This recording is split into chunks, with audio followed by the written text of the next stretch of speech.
Hi, everyone. This is Marilen Crump, expert dream catcher, business developer, and marketing strategist. Today, we're going to talk about the Great Resignation and hopefully chat with Pat Driedger, who is the owner of Discipline Wealth, and a lot of things that go around with that. So, we have a long list of things that we want to cover, definitely. And if you want to get in touch with us, we will be talking about some opportunities at the end of the call as well. So, I'm just waiting for Pat to come on. But if you are looking at this title and saying, yes, that's what I'm doing, I'm resigning or I have resigned, then this might be the talk for you. So here comes Pat, and we're going to have a really cool discussion. So, hi, Pat, how are you today? I'm good. That was about 10 minutes of Apple Nightmare navigation stuff. For real. Like, and see, and so I'm so glad you didn't resign from the start.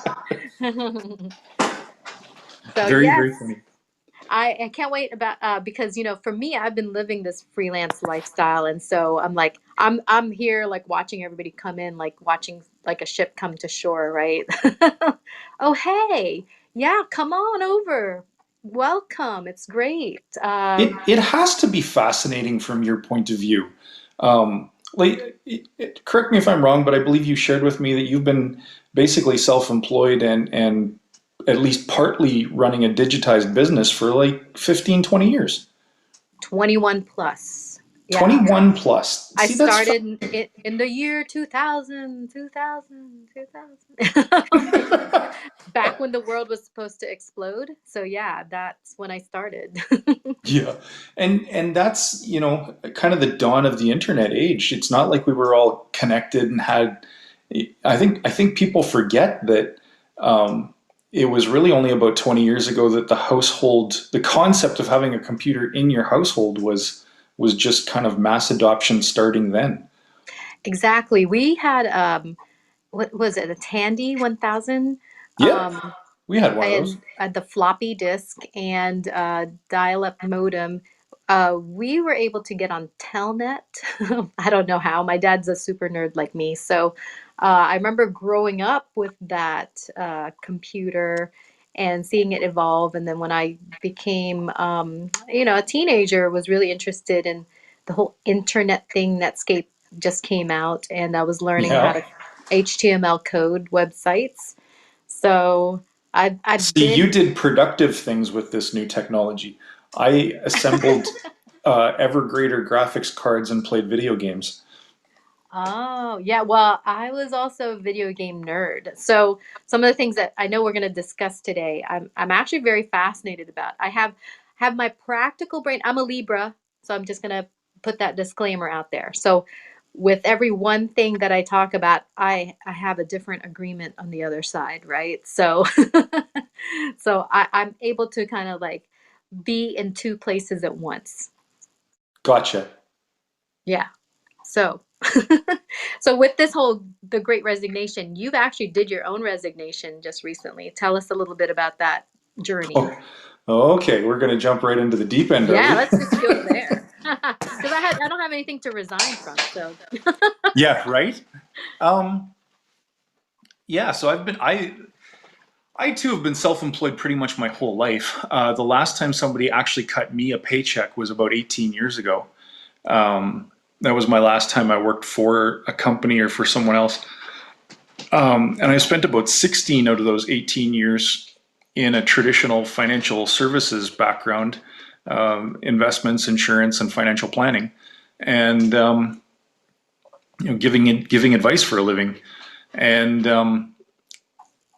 and running your own company, being the yeah, CEO of your own company. Yeah. running my own company, and in a sense, very traditional in that I did a lot of kitchen table work, I call it. I would run appointments at people's houses. Even though I had a brick and mortar office, it's a very personal business since you spend a significant amount of time with people and doing house calls and stuff. And that,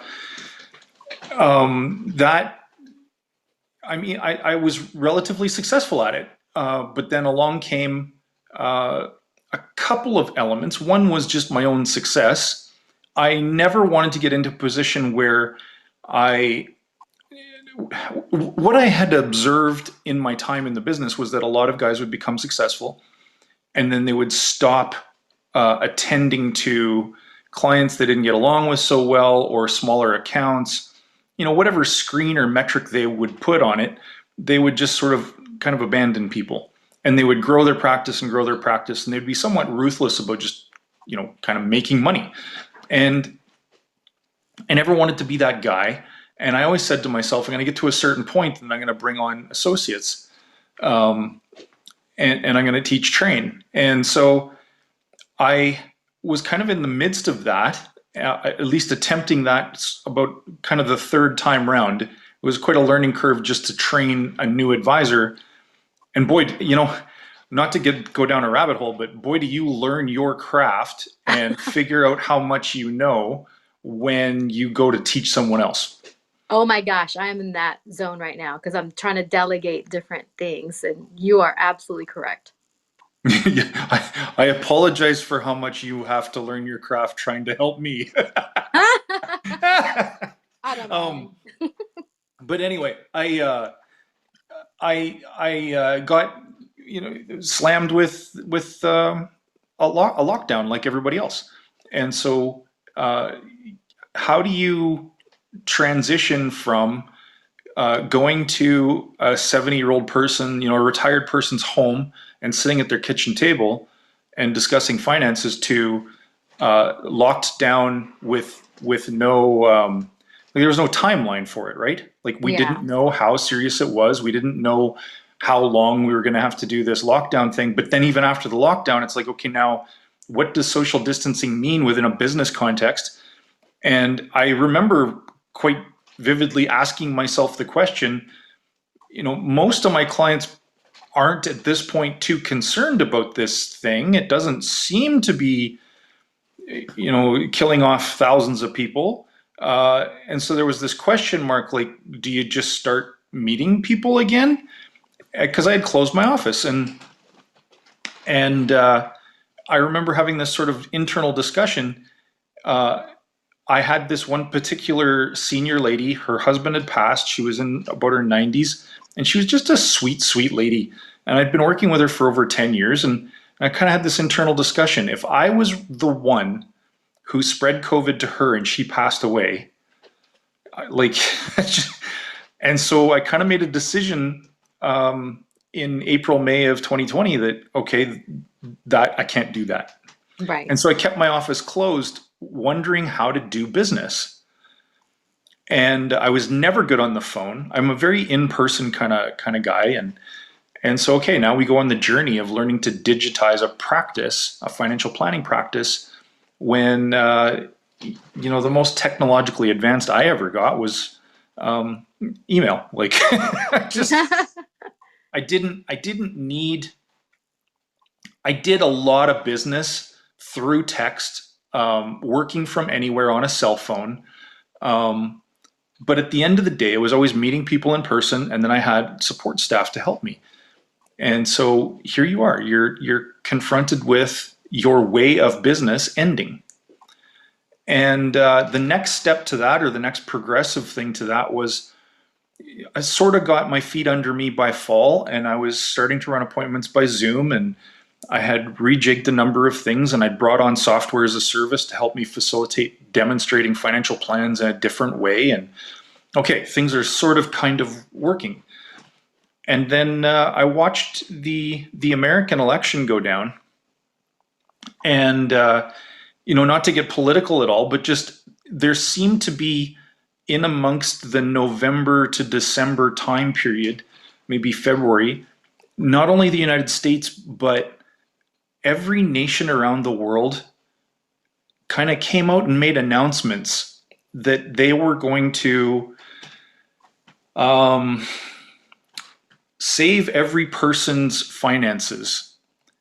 And I mean, like, the entire European Union started printing money, the United States, Canada, every nation. Japan's central bank came out after the US government passed its first multi-trillion-dollar bill. The Japanese central bank came out, and I caught this in the Canadian news, and they basically said in a very polite way, whatever they do, we can do better. And we will race to the bottom. We will print as much money as we have to print. And now I want to just clarify, as a former financial guy, I don't want to get into too much of the technical stuff, but what this shook me to my core as a financial guy, because you have to understand the difference between having a sovereign bond auction. So when the Canadian government, I'm Canadian, when the Canadian government wants to raise money to run deficits or build schools or build roads or whatever, you go to the global markets and you offer up debt. People buy that debt, and then the Canadian taxpayer government pays an interest rate on that debt until they decide to pay that bond off, or it reaches its maturity date and it gets paid off. And then they either reissue the debt or reissue new debt or whatever. And so these instruments have largely been considered the most secure form of investment for decades, because I buy $1,000 bond from the Canadian government. The Canadian government has the power to take everybody else's assets in order to pay me back that $1,000 that they owe me. So you're looking at the power of taxation of a sovereign government as stable as Canada or the United States. But so you're watching all of this and you're going, what is going on? What I watched, or what I saw that was so dramatically different that shook me to my core, was that they weren't issuing bonds at a bond auction. They literally just started printing money. So the Federal Reserve in the United States, the Bank of Canada, all these different banks, they were issuing new currency and then buying the notes back at the central bank level, which is, so they're putting their own debt on their own balance sheet and issuing the currency to whatever programming was going out. So to this day, I believe Canada is printing $500 million a day, and we're 1/10 the size of the U.S. economy. So that's the same as saying the United States is printing $5 billion a day, and I think that's actually probably pretty accurate. And this is going on around the world. But then you got another element to it. We're already in a bit of a housing crunch before all this started, and then that just accelerated. So housing prices are going through the roof. Well, there's another way to print currency. There's another way to put liquid money right into the world, and that's through issuing debt against secure assets that individuals own, such as a mortgage on a house. So I'm looking at all this and I'm going, okay, fundamentally the math says the system has just come to an end. The system being fiat currency. And I remember kind of sitting for a couple of months with this problem thinking, no, I can't be right. This can't be going on. I must be missing something. And the deeper I dove into it and the more I studied and read and watched billionaires do rundowns on YouTube and you name it, because believe it or not, there's actually some very, very influential, intelligent people who have amassed billions of dollars and they run YouTube channels. And the more I looked at it, the more I thought, okay, my career is over, because I can't promote something that is fundamentally broken.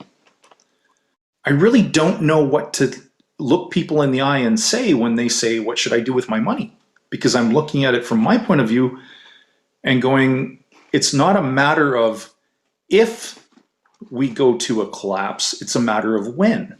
And what I was trying to now figure out was, what are the answers to this? Like, what are the right moves to make as an individual in response to this to save your own skin?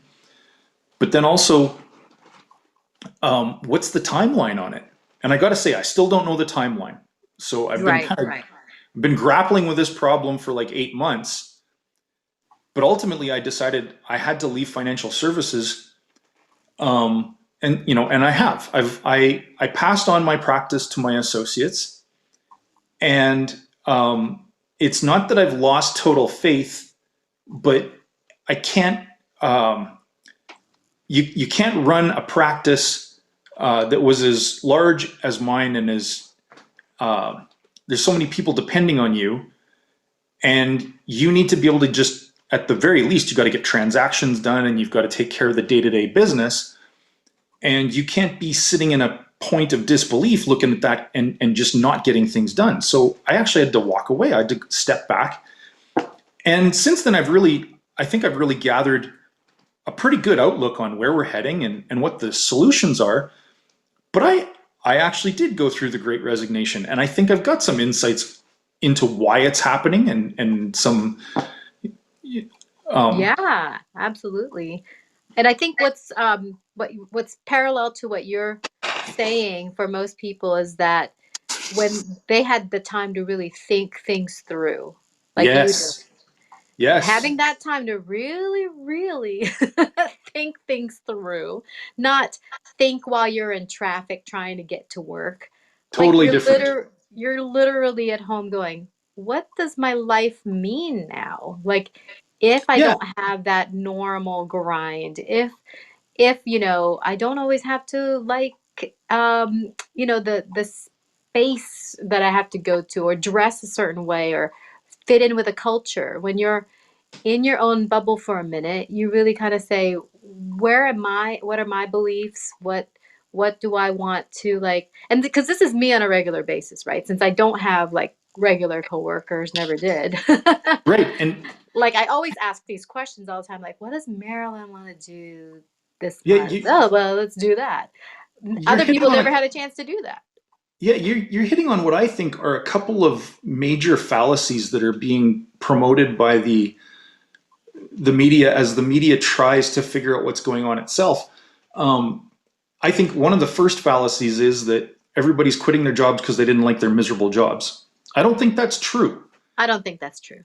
I think it's far more a reaction to exactly what you're saying. You're okay. You had 2, 3, 4 weeks where you literally were sitting at home, and you're wondering if there's a deadly disease outside the door, and so you actually have this time to look around your house or your apartment and just contemplate life.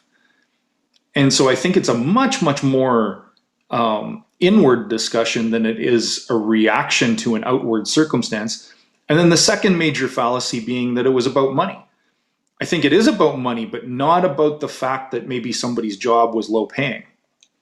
I think what's happened is, quite a number of forces have collided all at once. One thing I've seen a lot of as a financial advisor I'm 46, and you tend to advise people plus or minus 10 to 15 years age of you. It just seems to be a normalcy for a lot of financial advisors. And so I dealt with a lot of 40 to 50 somethings. And a lot of those 40 to 50 somethings, like me, had teen to 20 something year old kids. Yeah. And what I saw a lot of is that the kids were staying in the parents' home years past what was normal for my generation and Generation X. In the Generation X and the generation before it, I think it was quite normal to want to get out of mom and dad's house as fast as 18 years old could hit. And OMG, yeah. Gen X over here represent. and I think that, so force number one, you got a lot of educated people who have some form of job, and very often high paying jobs, still living with mom and dad, and a lot of money getting burned frivolously, but also invested or saved. And that goes on for years, right? So maybe for 10 years before all of this. And then on top of that, you've got the mass adoption of the information age, where we already were flirting with the ability to work from anywhere. There's force number two. Force number three, I would say, is the pandemic itself. This moment of mass reflection, this moment of businesses rethinking how they do business, alongside with people rethinking how they live life. And so I don't think it's quite true that you've got this miserable cohort of people who just are angrily quitting their jobs. What I think is going on, and this is I've thought a lot about this, and I think this is force number 4. And this is perhaps the most profound force of all. And I think it's silent in its nature, but almost universally recognized. And that force is a great sort of awakening right around the globe.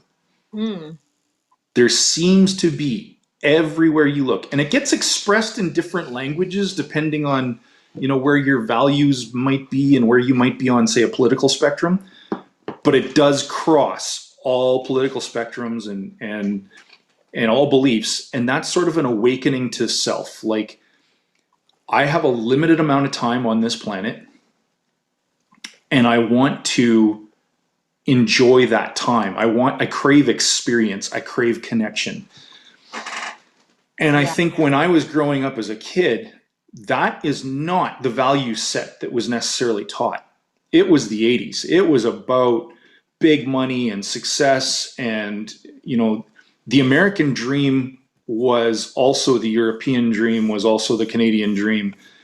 You get out, you get a degree, you get a high paying job, and you become successful, whatever that meant. And I think there's been a progressive move towards a great awakening to what happiness means. And so, to me, what I think, and this is also part of my journey in my life, is just you've got those 4 tsunami like vectors or pressures coming together all at once and meeting in a pandemic. Yes. And and the end result is millions upon millions of people. I also would say they're not necessarily resigning so much as, I think, the even greater effect than the 4 or 5 million people that resigned in August of last year, August of this year, that hallmark to this or coined this phrase. I think the greater truth is it's probably tens of millions of people. It's like the great redesigning of life. Yeah, and absolutely. And you know what? Also, well, and here's where things get gummed up, right? So the whole thing of things not being able to get delivered. Let's just Right. talk about that for a minute. And people are Sure. blaming like people who don't want to go to back to work for that.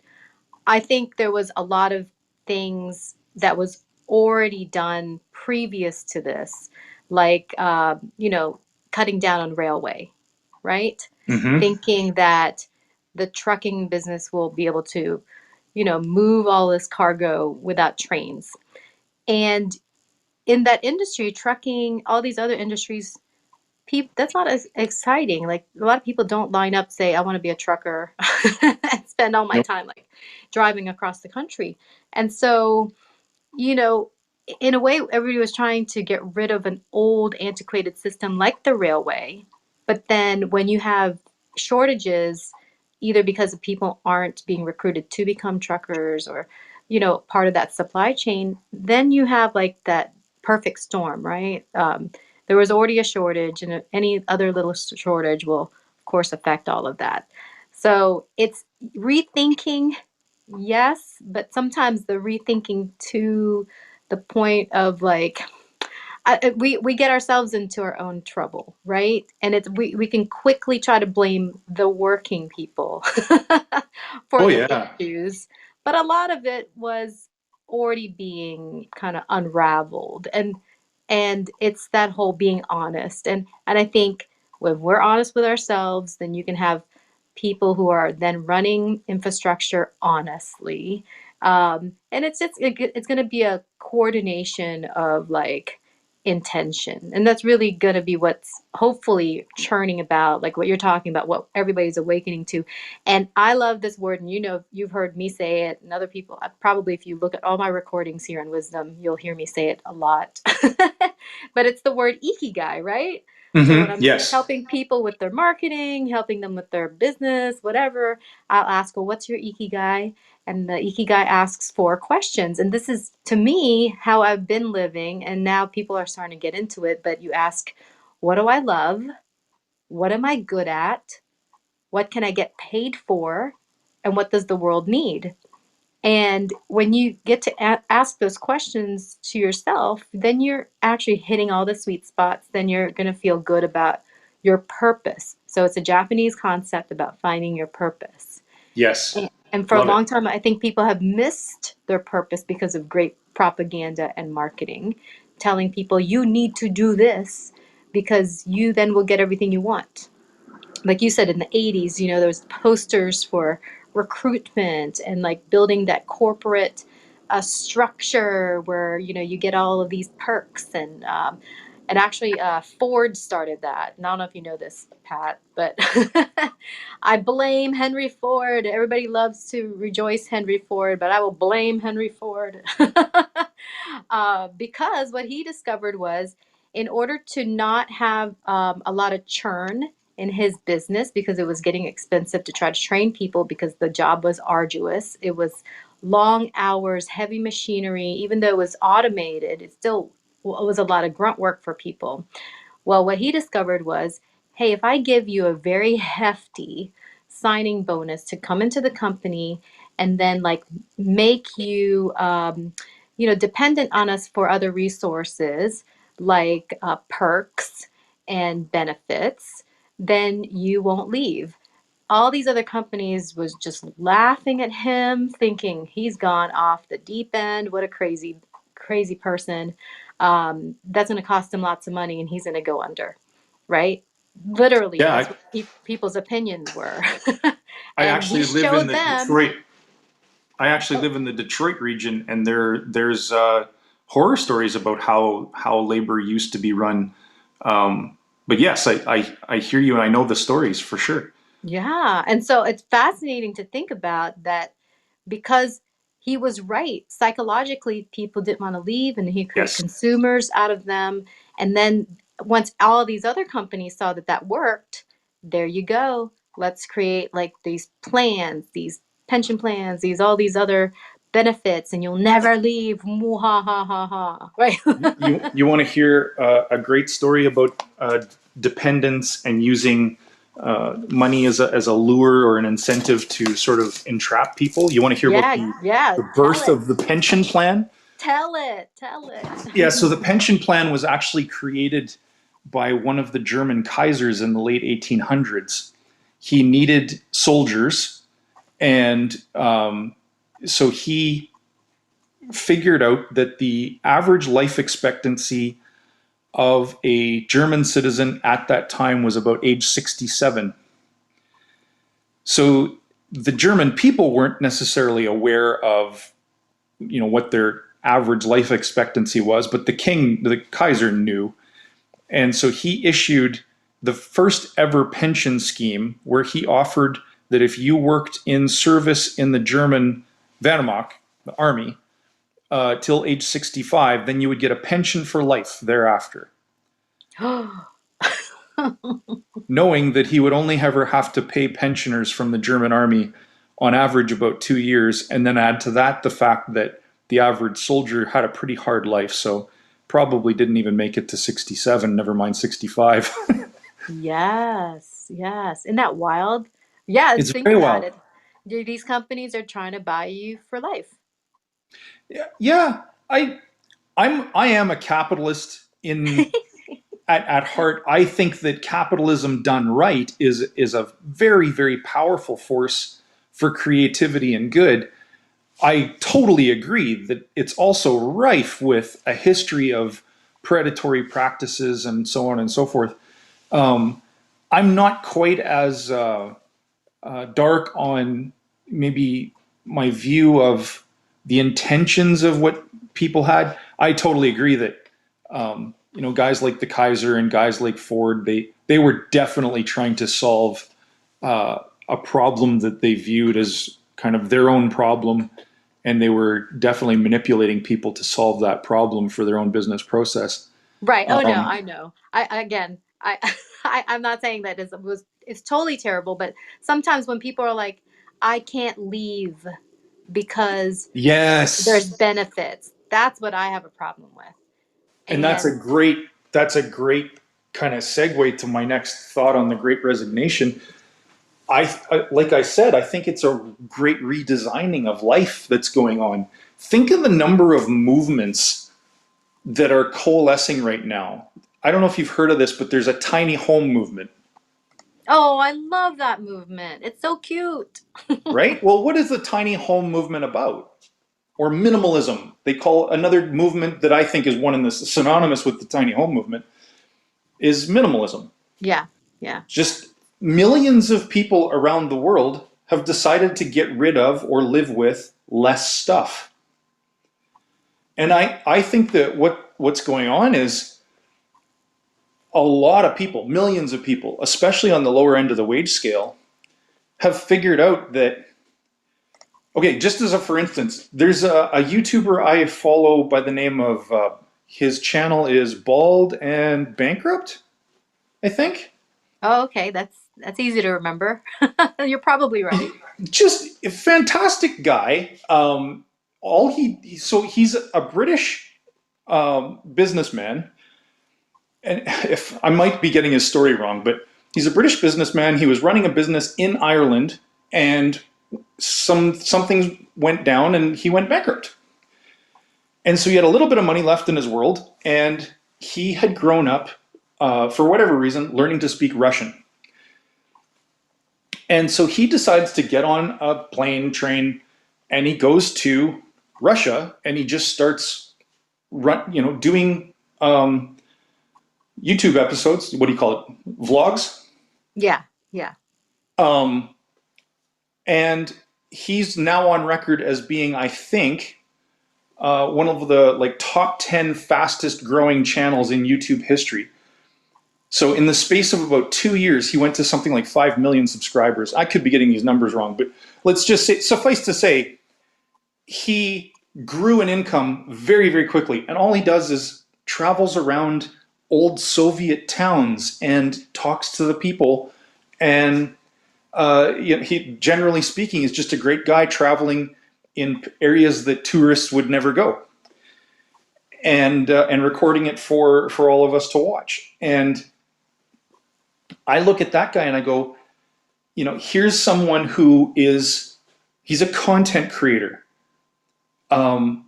He probably at this point has 5 or 6 different revenue sources, right?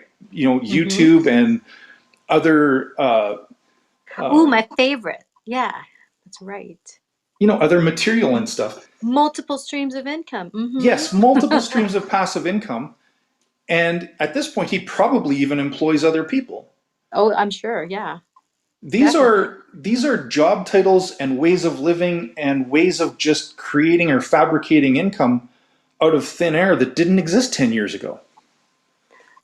And so I Yes, I think when you love look it. at all these movements, I think there's a lot of people who have figured out that if I can put together 5, 10, 15 little sources of passive income and I can incrementally grow them, I don't need my $30,000 a year job because I can create $30,000 a year. And once I've You're got that $30,000 created, I can incrementally grow it. And I think there's a absolutely. lot of people, millions of people, who've started to figure out that recipe. Well, let me tell you something. Because when I was like mid 20s, right? All my friends that graduated, I mean, I had a full ride, uh, you know, scholarship for college, so it was awesome. So everybody Well expected earned, I'm me sure. that I'd be thank you. I'd be like working for like some big corporate, like even my parents were like, "Oh, definitely corporation medicine or something." And I went the artist route. Hey, see ya. So well, my friends who worked for these big companies in DC and stuff. So I would go visit them when I had like a gig because I was freelancing doing different things from like That's promo awesome. modeling to like working like brands for different things or a TV show, whatever it was. Well, I remember, always feeling smaller than everybody because everybody was always like around like when we would go to a restaurant, everybody's talking about, oh, my 401k, blah, blah, blah. Right? And I'm all like, I I don't love have the way one. you say that. Yeah. Such disdain. I did. So anyway, so I'm all like, like, what is this? Because I couldn't be part of the talk. I didn't have one. I didn't have insurance. And my parents were like, oh my gosh, something's going to happen to you. You don't have insurance. I was living Oh on the yeah, that would be a edge. concern in your world, wouldn't it? Yeah, I'm like living on the edge, right? So, well, one day I go and I'm doing this gig for Crown Royal. What was really cool was like they sent me a purple gown and I was getting all dolled up and I'm like, hey, it's gonna be near y'all's place. Do you mind if I stop by? And they're like, yeah, come. This was the day before. And they're like, yeah, just when you get here in the morning, you can get changed or whatever and use it as home base. I was like, awesome, awesome. So I go there and people weren't supposed to be home. They're supposed to be at their cushy corporate jobs. They were there and I was like, hey everybody, blank stares, like sitting on the couch, like pale faces. I'm like, hello. Like, Yeah, what like I what's just going stepped on? into? What's going on? What happened? Well, they worked for WorldCom. Oh And no. yes, and they were like they're not, like obliterated. They were told not to Yep. go to work, just no 401k. And that's when I had like my own realization. I had the great realization, not the great resignation. The great Nice. realization was that their identity was so wrapped up in their perceived wealth from the Right. company that when that happened, they didn't know what to do. Your And sense I of importance, your sense of security, everything. everything. And then here I was about to go party at a bar in a Crown Royal gown. So Right. I was like, whoa, that's crazy. And I see that from time to time when there's a furlough. I'm here near like different government agencies. I'm in Virginia where there's tons of government jobs everywhere. Whenever there's Hmm. like a hello, we're not working, people are scrambling. I'm the first one people call. They go, how do I make money right now that I'm not working? You know, because Wow. that's what I've That's been doing. powerful. And yeah, isn't that wild? And so now, of course, I'm positioned really nicely because people are like, all right, I'm leaving this job, Maryland. What can you tell me? And I'm all like, well, you could do this. And they're always like, I love how upbeat you are. I'm like, what's there not to be upbeat about? You can drive your own direction now. It's amazing. So this is a fun discussion for me. Because again, Hmm. I'm the one standing on the shore going, welcome, welcome. There's lots of coconuts and mangoes. Let's all Right. party. Woohoo. Has so do you find you're in a position where um, you're finding yourself, more selective because there's just too many phone calls coming in? Oh no, no. Here's how this works, right? I'm launching something in January where I'm certifying other people to be me. Nice. So I'm just gonna clone people. I'm gonna You, clone you, you've myself. right. You've developed a repeatable process, I would call it. Yes. And you know me, Yeah. I love strategy. I love mind Me too. maps and strategy. So anything like that. And you sent me something, and this is very interesting because you sent me about the Seek VR metaverse. Yes. Well, that's, I think, part of um, where all of this goes. So, what happens when you've got millions of people who are working on or have found a new way to support themselves that's not necessarily showing up on the government data radar yet? Because you still got all these questions going on in media, like how can all these people quit? Well, they've got other means of income. It's just not showing up yet. Um, so what happens when you got these millions of people who are now self-reliant in some way, shape, or form, or they're figuring it out, right? They're getting there. They're on the journey. Yeah. Um, and then you add technology that allows you to quite literally exist in a digital landscape where you can interact with other human beings. You can actually own unique title or unique ownership of digital art, digital land, digital, you name it, within a different world. They're calling it a metaverse. Um, and you can get paid in a tangible currency, a digital currency that you can also exchange for real life goods and services, either by paying in that currency, which is still pretty rare, or just by converting it to US dollars. or whatever dollar, whatever currency you want. That's where we're at. That's where we're at. That's where the technology is at, is that we now have emerging play to earn video games and digital worlds where land is being bought in the metaverse and is literally being rented out. Signage is being created, advertising. I actually joked with some of my friends. I said, you know what? I think it's actually quite possible that in the very near term, you're going to find websites where there will be people holding themselves out as digital realtors, and those people will have sort of created their own specialized knowledge of a couple, maybe 3 metaverses, and people who don't have the time to, plunge into learning a metaverse inside and out, but want to get involved, will just go to these quasi realtors and buy digital land through what'll be a brand new version of a realtor that exists in a different universe. Oh And I yeah. mean, it sounds crazy, but this is where we're at. So then, like, now for me, it's one thing I really love to do, and I think I've has served me very well in life, is to take disparate connections, connect them, and see where things are going. Kind of my own little crystal ball, if you will. Well, if the global economy is, I don't know, pick a number, 20 trillion GDP, what happens when you add 10% overnight in the form of a digital realm where people are opting out of the workaday world and working in a digital universe that actually provides them with sustenance?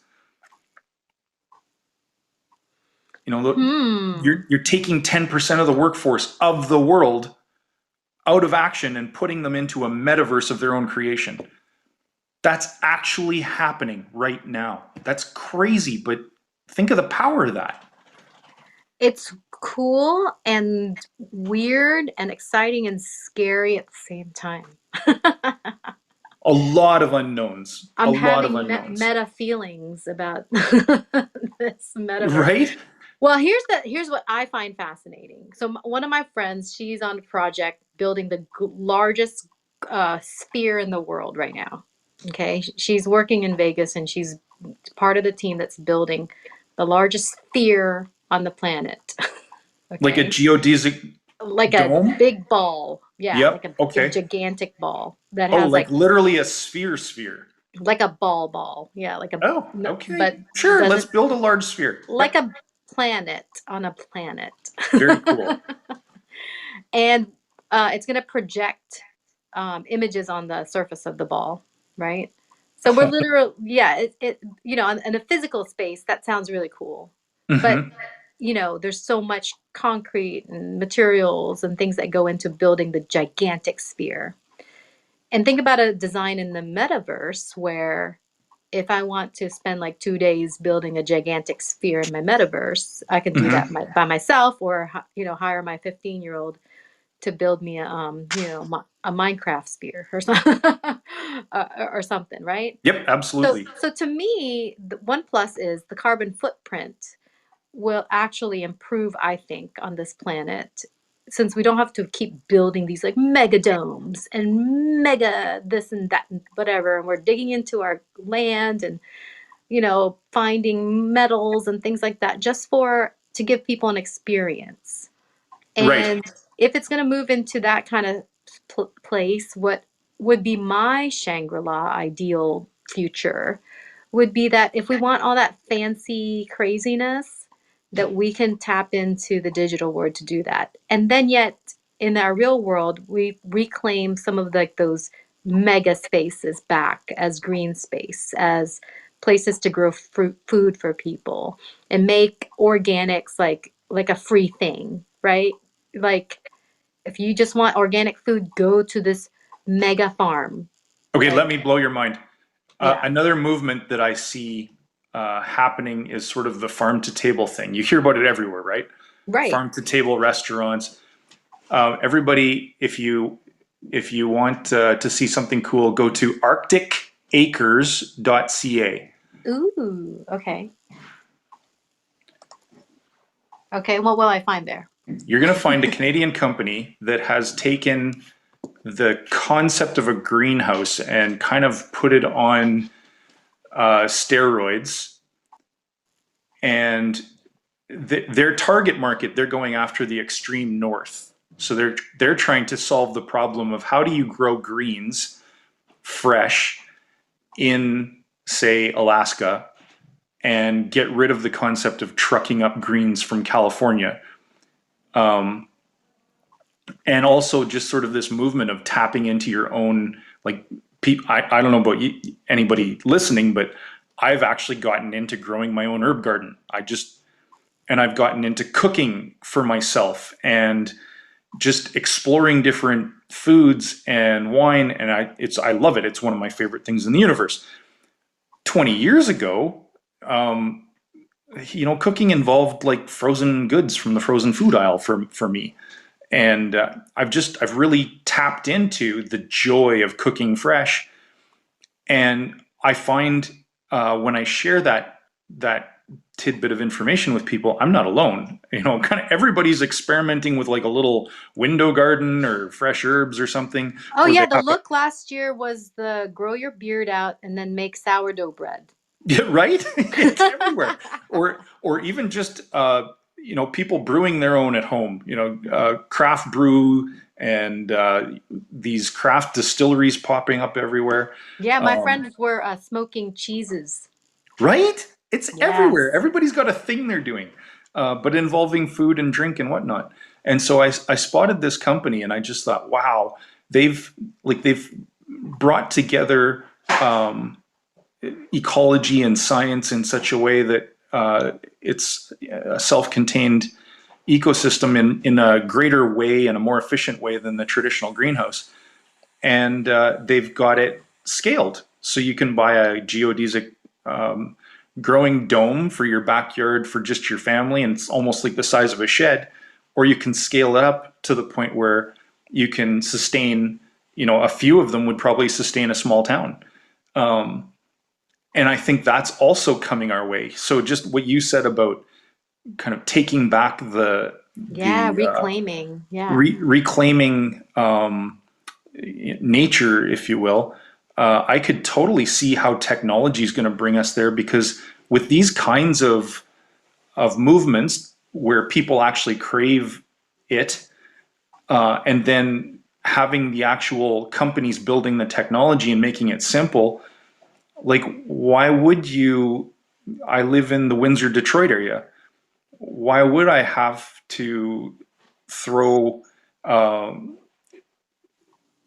well, I don't know, pick on something, tomatoes, whatever, onto a truck in California in the middle of winter and drive a semi all the way up here? I can grow it all locally. And so it's kind of like reconnecting farm to table, but urbanized. And then our grandparents are going, hello. Exactly, right? Right? That's what y'all get for rethinking it all the time. You're back to where we were, but in a cool way. Sometimes you have to experience things to really honor what was the purest and most elegant way. Well, but I think you hit on it when you brought up Henry Ford. Had we not gone through the industrial age, there's so many technologies and comforts and goods that have come out of the industrial age. Um, but we did go through like a 3 generation growing pain to get here. I think we're on the verge of one of the greatest explosions of free time and creativity and you name it, the globe has ever seen. Yeah. Like similar Now, to the Renaissance. I love very, the very Renaissance. similar to the Renaissance. You're right. I agree with that sentiment. Um, Ironically, and please bear with me because at first this may sound horrible, but there's actually an underlying truth to it. Part of this whole thing, I think, part of this great resignation, being on the cusp of where technology sets you free, so to speak, every empire that's ever existed in history was in some way, shape, or form founded on a form of subjugation or slavery. Would you say that's correct? It's true, but it was one of those things that we didn't know how to do otherwise, right? So I think that's our human nature that we just, tend to do that to one another. It's terrible. Really It is is terrible. terrible, but here's the twist, to the mind blowing twist.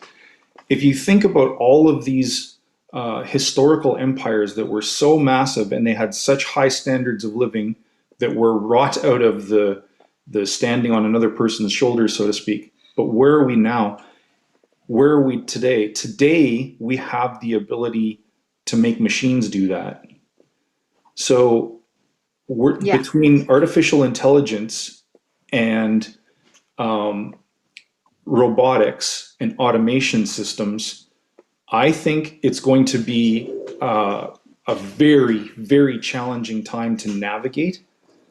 But on the other side of it, if we as people can navigate to the other side of it, then there's your greatest explosion of, your renaissance of humanity. Because we'll be at a point where technology truly serves us. Yeah, that would be awesome. Here's the thing though. Oh My yes, there's my lots of eyeballs caveats. my eyeballs aren't as sharp as they used to be. The only thing I don't like about this whole thing, and I know, probably Elon's going to start hardwiring our optical nerve sensors anyway, but like I don't want to have to keep staring at a screen. No. That's my only thing. Like my eyes can't take it. I mean, I do what I can to like unplug and stare at the, backyard as often as possible because literally my it's just I'm getting short-sighted because I'm staring at the screen. Like all these things. So I'm thinking like if I was to subject my children to like staring at a VR thing all day, which some kids already do a lot of with their iPads and computers, it's like what's Yes. their eyeballs going to look like in the future? Will we just go, oh, we'll have robotic eyeballs? But there's something to me about that's really cool about real eyeballs, and I think that the time of the screen is actually drawing short. I think that it will be replaced with some sort of projection technology and that we won't be tethered to the VR. hardware devices the way we are today. Well, there's like camera obscura type of things from the past that you could think about, but you'd still be in a like the way light works, right? I mean, since I teach photography too, so um, Yes, yes, yes. the way light works is very intriguing, and I don't know how yet they're going to do that unless you have prisms inside your home, and but that's still light kind of infusing into your senses. So just one thing to be careful about if anyone wants to become eye specialists. I think that'll be a good demand in the future for in the metaverse. I can see like metaverse doctors, like being Oh around to yes, answer absolutely. answer questions for people. I think that I think what you're probably going to see are people who are like, look, while you all are in the metaverse, we're going to be here, working the land so that when y'all, you know, you know, food still needs to grow in the way it grows, unless we lab our food all the time. But you're going to have people who may be taking turns in their household, saying, okay. You are designated for the land stuff. You tap in to see what the whole rest of the planet's doing on the metaverse. But another thing that I'm curious about is that when you create avatars of people that aren't real, like how would you know in the metaverse if you're really talking to somebody that actually lives a real life, Right, or if it's like a creation of like probably I'm the one doing it, but or if it's Marilen's clone. right. I say this because my mind kind of goes in that direction anyway. Well, I would. I guess all I'd have to say to that is, congratulations, you're living at the beginning of the blank slate. So all of those questions are kind of up for grabs. Yeah. So But it's to it's go back to that interesting. Seek VR, that like I had sent you that thing to look at before this chat. Hmm. Um, that to me is sort of phase one of the crossover, right? So you've got a company that has tied VR headset with a cryptocurrency to act as a means of transmitting value. And then they've got agreements with organizations like Universal Studios, and you can, literally sit at home and attend a real life concert. But that real life concert is being put on only for the viewers of Seek VR, Right, right. right? So you've got unlimited, maybe there's a million people all around the world tuning in to watch this thing. and they can see each other all in a virtual stadium or something, right? Um, so it's kind of like this where the digital experience meets reality. It's a very, very cool concept, but I think it's only step one. I think there's going to be a lot of advancement. Absolutely. And I think what we need to do is continue that particular conversation very, very soon, because I Hmm. can totally go on another tangent. And since we're kind of wrapping to a close here for our recording and our talk, um, I want to just briefly mention that if people are out there trying to navigate, just some of these newer innovations and changes, Pat, you have founded. Your new community and Discipline Wealth is super exciting. I'm so happy to be on board and seeing its really kind of entry into this planet, this universe, metaverse, whatever you want to start looking at. But there's a lot of good discussions about the future and setting up digital wallets and cryptocurrency. Can you elaborate just a little bit about that so that if people are interested, they can check it out? Yeah, I mean, yeah, we started the conversation or focused it on the Great Resignation, but um, my journey was how do I take the value created in my practice and transition into a new way, and what is that new way? And I've sort of in like we talked about earlier in the discussion, I spent time focusing on, okay, who am I and what do I really, what is my value to the universe, so to speak, and I really came to the conclusion that it is a curator of information. I'm a ruthless, never-ending digester of information. I'm a strategist. I'm a networker. I'm a problem solver. And so I started by pulling together a bit of an online community of like-minded people and began focusing on solving the problems of what do I invest in? How do I make income? How do I navigate the financial aspects of the evolving world? And what came of it was disciplined wealth. So, yeah, we're a growing community of people that are meeting on. I call them Money Mondays, and we're meeting on Thursdays. You can find us at disciplinewealth.com, and we are sort of figuring out how to move forward outside of the traditional financial system. How do we create opportunity uh, to invest directly for ourselves? We're not here to give direct financial advice. That's not what we exist to do. We exist to make it easy to find information that is targeted and meaningful, and opportunity that is interesting and has a chance in the years coming forward, and to share all of that, to put our creative energies together and make something of it. I And love it. right It's now, like, one of our greatest focuses is cryptocurrency, just because that is just such a massive area of growth and opportunity and development right now. yay. And shout out to Alana, who's helping Yeah. you really craft up some really great materials coming soon. So, yes, now's a good time to jump in and get to know the people of Disciplined Wealth, get to know Pat, Alana, myself. And yeah, any final things that you want to say to the listeners today, Pat?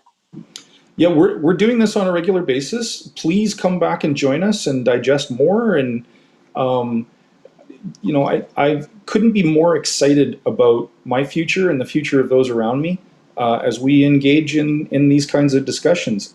Really loving the Wisdom app and the ability to just have a longer form discussion. Um, and very, very grateful for all that have tuned in. I really, truly hope that you're getting something out of this. Um, and there's multiple ways to reach Marilen and myself. So if those listening if there's something of particular interest that you've heard today, or you want to hear more, if there's an area that you want explored, please message us. We're kind of about we're about wealth and lifestyle and um, the future and what's coming, and finding ways forward, finding value for all.